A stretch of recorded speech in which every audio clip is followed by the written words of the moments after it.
not like a sustainable thing that you can do. So yeah, they definitely get tired, but I think it's also just my conditioning helps me learn the end of the game. Like, I don't really feel tired at the end of the games. I still feel fresh. I still feel good. I was going to ask you about that. How much work have you put into your conditioning? How much pride do you take in here? You can play 36, 38 minutes in a game if you need to. I take a lot of pride in just like not getting tired.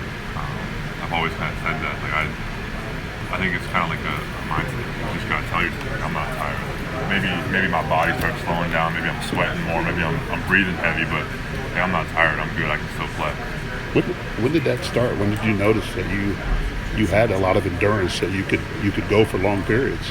Well, my sophomore year, I didn't really like have the chance to. Like I didn't know if I could do it, honestly. Right. It was a big thing. Like going to my junior year, I told myself like I'm gonna need to play a lot more minutes. This is gonna be needed. Like when I had Travion, obviously, I played 20 minutes a game. That's not like incredibly hard to do. But then kind of when he left, I knew it was gonna be kind of I was gonna be the center on the team. I would need to play like 30, 35 minutes, sometimes 40 minutes in a game. So I really like tried to mentally tell myself like you can't get tired next year. I just carried that on. So what was that process like to put yourself in that position, not just mentally but physically, what you had to go through to make sure that you were in that kind of shape? Yeah, it's a lot of work. Like it's just like when you're doing pickup, like trying to really like run, like get a good sweat in. Like when I'm doing conditioning, like making sure like I'm not stopping, like I'm trying to push the pace. Like just trying to push myself, like not taking any breaks. I knew like there's gonna be a time in the season where I would need like that little extra bit of burst. Does some of it come from some of the other sports you played? You know, did hockey build that endurance in you, and the times you played beach volleyball, did that do it too? Yeah, I think hockey probably for sure. Like it's kind of like the hockey thing, like the big tough guy, like I'm not gonna get tired, but like it is kind of true. Like hockey has like a lot of like those macho guys, and maybe it rubbed off on me a little bit. Like I can't get tired. I'm a hockey player. Zach, the Vols went with a Waka late last night against Paul Brenner. You're kind of a shorter but a little stronger guy.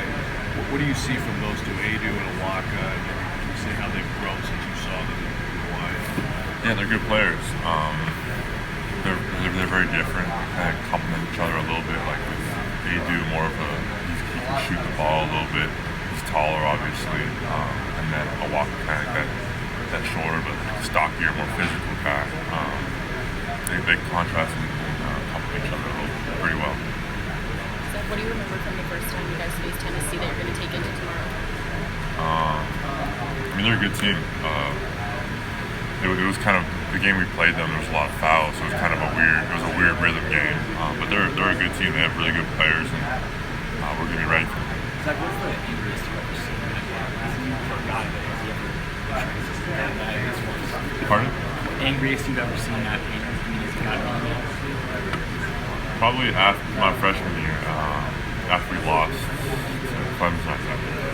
He was pretty mad with that. But honestly, since then, I haven't really seen him like really get mad. All right, guys, we gotta wrap it up. Thank you. Thank you, Zach.